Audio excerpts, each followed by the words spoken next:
સુરતમાં વધતા તાપમાન વચ્ચે આકરી ગરમી પડી રહી છે ત્યારે રસ્તા પર તપતા વાહન ચાલકોને રાહત આપવા સુરત ટ્રાફિક પોલીસ અને હોપ ચેરિટેબલ ટ્રસ્ટ દ્વારા સરાહનીય પહેલ હાથ ધરવામાં આવી છે।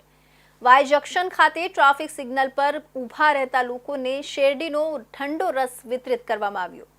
આ કાર્યક્રમમાં 500થી વધુ ગ્લાસ શેરડીનો રસ વિતરણ કરાયો હતો, જેને લોકો તરફથી ખૂબ પ્રશંસા મળી રહી છે। ખાસ કરીને બાઇક ચાલકો અને પદયાત્રીઓને ગરમીમાં મળેલી આ ઠંડક ખૂબ રાહતદાયક સાબિત થઈ। આકરા તાપ વચ્ચે સુરત ટ્રાફિક પોલીસની સરાહનીય કામગીરી સામે આવી છે। પોલીસે તડકાથી લોકોને રાહત આપવા સામાજિક સંસ્થાઓ સાથે મળી શેરડીના રસનું વિતરણ કર્યું હતું। હોપ ચેરિટેબલ ટ્રસ્ટ અને સુરત ટ્રાફિક પોલીસ દ્વારા વાય જંકશન ખાતે શેરડીના રસનું વિતરણ કરવામાં આવ્યું હતું। ટ્રાફિક સિગ્નલ પર ઊભા રહેતા લોકોને ગરમીમાંથી ઠંડક અપાવવા શેરડીનો રસ પીવડાવવામાં આવ્યો હતો। હોપ ચેરિટેબલ ટ્રસ્ટ દ્વારા ઉનાળાની સિઝન દરમિયાન અલગ અલગ સિગ્નલો પર આ કાર્યક્રમ ચલાવવામાં આવશે।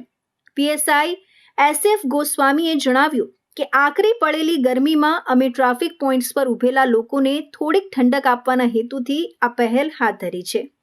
આ ઉપરાંત હોપ ચેરિટેબલ ટ્રસ્ટ સાથે મળીને અમે શહેરના અન્ય વિસ્તારોમાં પણ આવું વિતરણ ચાલુ રાખીશું, જેથી લોકોમાં ડિહાઇડ્રેશનના કારણે થતા પ્રશ્નોને અટકાવી શકાય છે।